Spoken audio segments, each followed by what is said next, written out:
Bhavnagar Sir T hospital ખાતે હજ યાત્રિકો માટે રસીકરણ કેમ્પ યોજાયો। ભાવનગર સરટી હોસ્પિટલ ખાતે હજ યાત્રિકો માટે રસીકરણ કેમ્પ યોજાયો। ભાવનગર શહેર જિલ્લામાંથી 600 જેટલા હજ યાત્રીઓ હજ કમિટી દ્વારા હજ યાત્રાએ જશે તે માટે ગઈકાલે ભાવનગરની સરટી હોસ્પિટલ ખાતે રસીકરણ કેમ્પ યોજાયો। અહેવાલમાં ન્યૂઝ અનિલ ગોહલ, ભાવનગર। ઇસ્લામની અંદર 5 અરકાન એટલે કે 5 સિદ્ધાંત મુખ્ય છે, જેમાં કલમા, નમાઝ, રોઝા, જકાત અને હજ। એમાં ખાસ કરીને પ્રથમ 3 કલમા, નમાઝ અને રોઝા તમામ અમીર હોય કે ગરીબ હોય મુસ્લિમ બિરાદરો પર ફરજ કરવામાં આવ્યું છે। તે જ રીતે હજ અને જકાત જે સાહિબે માલ છે, જે લોકો આર્થિક રીતે સદ્ધર છે, તંદુરસ્ત છે, તેની માટે આપણે હજ ફરજિયાત છે। જેની આગળ પૈસા છે એની પર જકાત પણ ફરજિયાત છે। આપણા સાઉદી અરબની અંદર આવેલા મક્કા અને મદીના શરીફમાં દર ઇસ્લામી હજ મહિનાની અંદર હાજી સાહેબો હજ યાત્રાએ જાય છે। હજ યાત્રા જતા પહેલા જે રસીકરણ કરવામાં આવે છે તેની વિગત અને આ વખતે કેટલા હાજીઓ જશે તેની વિગત આપણા નાઈનભાઈ આપશે।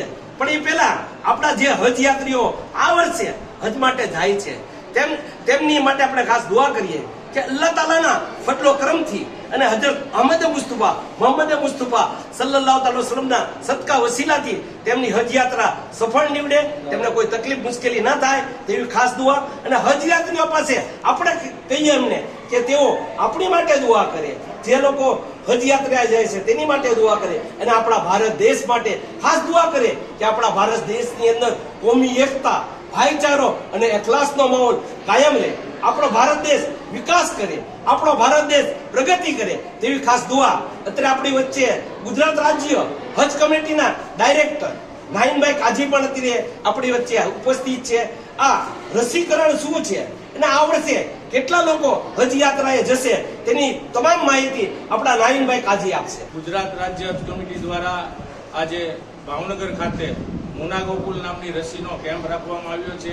આ રસી કોઈ પણ જાતના વાયરસ હોય, તાવ હોય તે માટે રક્ષણ આપે છે અને આ રસી તદ્દન ફ્રી સરકાર દ્વારા આપવામાં આવે છે।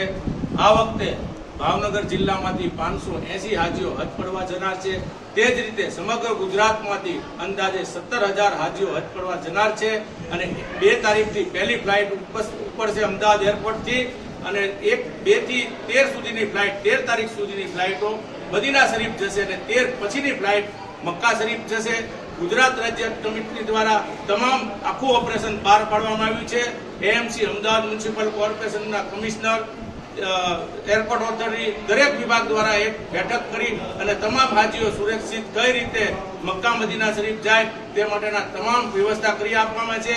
હું આ તકે ભારતીય જનતા પાર્ટીની સરકારનો આભાર માનું છું, વડાપ્રધાન નરેન્દ્રભાઈ મોદી સાહેબનો આભાર માનું છું, ગુજરાતના મુખ્યમંત્રી ભૂપેન્દ્રભાઈ પટેલનો આભાર માનું છું, પ્રદેશના સંગઠનના મંત્રી પ્રમુખ અને મંત્રી એવા CR પાટીલ સાહેબનો આભાર માનું છું, સંગઠનના મહામંત્રી રત્નાકરજીનો આભાર માનું છું। કારણ કે ગયા વર્ષ કરતા આ વખતે હાજીમાં લગભગ એક હાજીથી 8,000નો જેવો ઘટાડો કરી આપ્યો છે, એટલે કે 17,000 હાજી હજ પડવા જનાર હોય તો એક હાજીના 8,000 રૂપિયા એટલે કે 17,000 હાજીના અંદાજે કરોડો રૂપિયા સરકાર દ્વારા બચાવવામાં આવ્યા છે।